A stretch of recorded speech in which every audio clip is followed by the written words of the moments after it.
हथिया हथिया शोर कैला गधो ना ले अइला हो, शिव गुरु के चर्चा के नाम पर भीड़ तू जुटैला हो। सर पर बाल नहीं, दिल में जैसार नहीं, ये क्या देंगे श्रद्धांजलि, इनकी औकात नहीं। जब टीचर का तनख्वाह 12 रुपए हुआ करता था तो सावरकर को 60 रुपए की पेंशन मिला करती थी। कहाँ से मिलती थी? ये वही लोग हैं जो तिरंगा को 53 साल तक अपने कार्यालयों में नहीं फहराए और आज तिरंगा यात्रा का विश्व रिकॉर्ड बना रहे हैं। आप वीर कुंवर सिंह की श्रद्धांजलि दे रहे थे, उनके प्रपौत्र को थाना में पीट पीट कर हत्या कर देता है। कोई संज्ञान ली गई क्या? और आपको गांधी की गोली मार सकते थे? ऐसा बताइए कि गोडसे ने एक भी अंग्रेजों को एक थप्पड़ भी मारा हो। नमस्कार, जनता जंक्शन में आपका स्वागत है। मैं हूं पंकज। देखिए, पिछले दिनों बाबू वीर कुंवर सिंह की जयंती धूमधाम से मनाई गई और देश के गृह मंत्री अमित शाह की उपस्थिति मनाई गई और पूरे धूमधाम से मनाई गई है। और इस पर बिहार में भी बहुत ज्यादा राजनीति हुई है क्योंकि उनके पुत्रवधू जो सामने आकर के कुछ आरोप लगाते हैं। इन सभी मुद्दों पर बात करेंगे। हमारे साथ में कांग्रेस के युवा नेता विशाल यादव। विशाल जी, इतनी अच्छी कार्यक्रम हुई है, बाबू वीर कुंवर सिंह की जयंती हुई है, क्या कहेंगे? देखिए, बहुत अच्छा लगा। हम गृह मंत्री जी बिहार आए, लेकिन बिहार आकर वो क्या किए? बिहार के लिए कुछ लेकर आए? जिनकी जयंती पुण्यतिथि वो मना रहे हैं, जिनकी श्रद्धांजलि दे रहे हैं, उनके लिए उन्होंने क्या किया? कुछ दिन पहले उनको पौत्र को थाने में पीट पीट कर हत्या कर दी जाती है। उस पर गृह मंत्री जी एक शब्द नहीं बोलते हैं। उनकी पुत्रवधू को नजरबंद कर दिया जाता है, इस पर गृह मंत्री जी एक शब्द नहीं बोलते हैं। लेकिन वो 15 साल पुराना गाथा सुना रहे थे। वो बिहार के लिए क्या लेके आए उनके लिए पता नहीं, वो पता नहीं को क्या लेकर आए। ये क्या श्रद्धांजलि देंगे? सर पर बाल नहीं, दिल में जैसार नहीं, ये क्या देंगे श्रद्धांजलि, इनकी औकात नहीं। ये वही लोग हैं जो अंग्रेजों का तलवा चाटना पसंद करते थे। जब टीचर का तनख्वाह 12 रुपए हुआ करता था तो सावरकर को 60 रुपए की पेंशन मिला करती थी। कहाँ से मिलती थी? ये सरासर पता चलता है कि आप तलवा चाटना पसंद करते थे।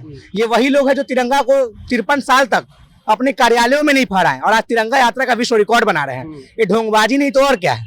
ये वही लोग हैं जो 3 रंग का तिरंगा होने के कारण से अपशगुनी कहते आए हैं और आज तिरंगा इन्हें बहुत अच्छा लगने लगा। चलो, कम से कम सत्ता के लिए तो लोग तिरंगा फहराना तो चालू कर दिए हैं, लेकिन लोग का इतिहास रहा है कि देश तोड़ने, देश बांटने और देश का आजादी में साथ ना देने का लोग का इतिहास रहा है। विशाल जी, एक बात बता दूं आपको कि राष्ट्र प्रेम एक कहा जाता है, राष्ट्रभक्ति है में लीन रहते हैं वो लोग, राष्ट्रभक्त हैं। और काफी संख्या में भीड़ भी आई वहाँ पे। देखे, सब लोग वहाँ पे थे। ऐसा नहीं था कि राष्ट्रभक्ति में कोई कमी रह गई। राष्ट्रभक्ति में राष्ट्रभक्ति का सर्टिफिकेट ये वही जेल में लिखकर माफी भीड़ लगा, माफी पत्र जो मांगते थे, यही लोग का राष्ट्रवाद है। और भीड़ की जहाँ तक आप बात कर रहे हैं तो भीड़ कैसे बुलाया जाता है ये किसी छिपा हुआ नहीं है। इनका तो एक वीडियो भी आया, कैसे महिलाओं को शिव चर्चा के नाम पर लाया गया। ये तो वही हो गया बिहारी गीत टाइप का।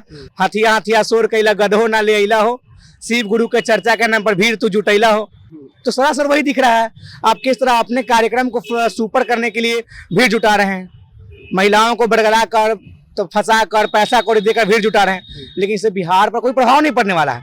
आप यहाँ है, ठीक की आप 15 साल की बात करें, ठीक है, उस साल में कुछ हुआ होगा, लोग उसके बदलाव के लिए तो आपको सत्ता मिला है। लेकिन आप क्या कर रहे हैं?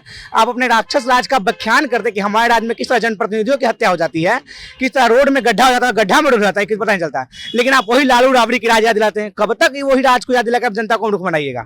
समय आया कि आप अपना बताइए कि आपके राक्षस राज्य में क्या हो रहा है। लालू राबड़ी के राज्य में उनका कहना है कि वास्तविकता में थी बिहार में जंगल राज। वास्तविकता में ये उनका कहना है कि लोग जो है रोड पर नहीं निकलते थे दिन में भी, ऐसा स्थिति था उस टाइम।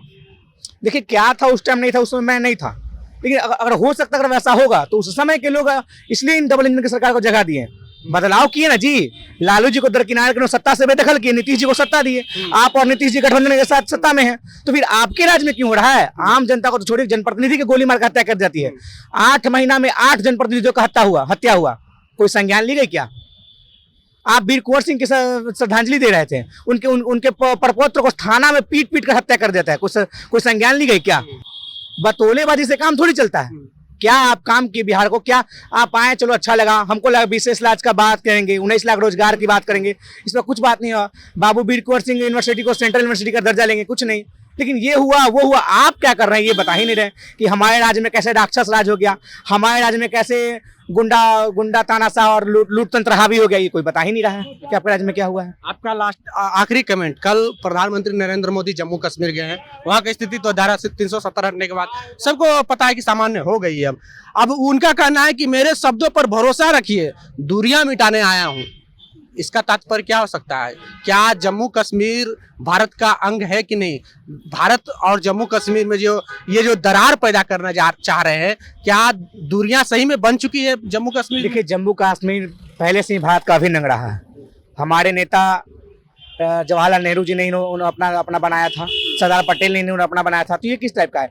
ये दूरियां मिटाने नहीं, दूरियां पैदा करने आए हैं। ये वही लोग हैं जो कपड़े से आदमी को पहचानते हैं कि किस कपड़े का और कौन आदमी है वो। अच्छा, जो जिसका स्थापना ही बांटने और तोड़ने पे हुई है, वो दूरियां मिटाने की बात करते हैं। किसका स्थापना बांटने तोड़ने पर हुई है?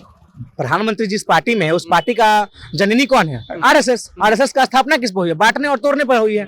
और ये करें हम दूरियां मिटाने पर आए हैं, तो केवल बतौलेबाजी नजर आ रहा है इसमें। अरे आरएसएस राष्ट्र प्रेम में विलीन रहता है, तो उससे आप लोगों को क्या दिक्कत है? सबसे बड़ा राष्ट्रवादी संगठन है आरएसएस। कैसा राष्ट्रवाद है जी?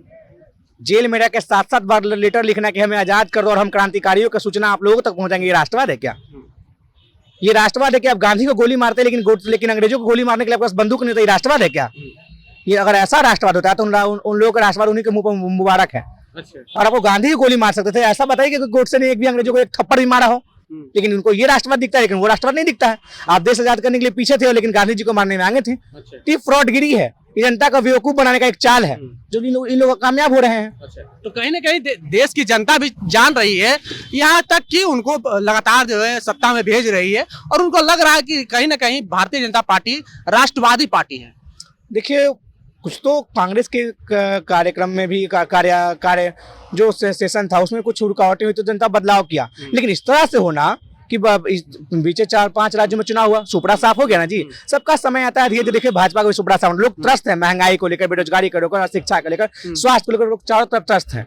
यानी आपका कहना है कि जो भी जमीनी मुद्दे हैं राष्ट्रवाद के ऊपर ढक दिया जाता है, फर्जी राष्ट्रवाद के ऊपर ढक दिया जाता है, फर्जी राष्ट्रवाद के ऊपर ढक दिया जाता है।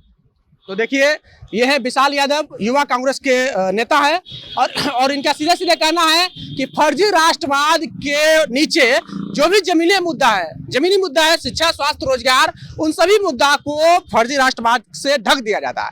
बहरहाल, आपको हमारा वीडियो कैसा लगा, आप अपनी प्रतिक्रिया कमेंट बॉक्स में जरूर दें। अगर आप यूट्यूब चैनल पर देख रहे हैं तो चैनल को सब्सक्राइब कर लें, फेसबुक पेज पे देख रहे हैं तो पेज को लाइक कर लें। बहुत बहुत धन्यवाद।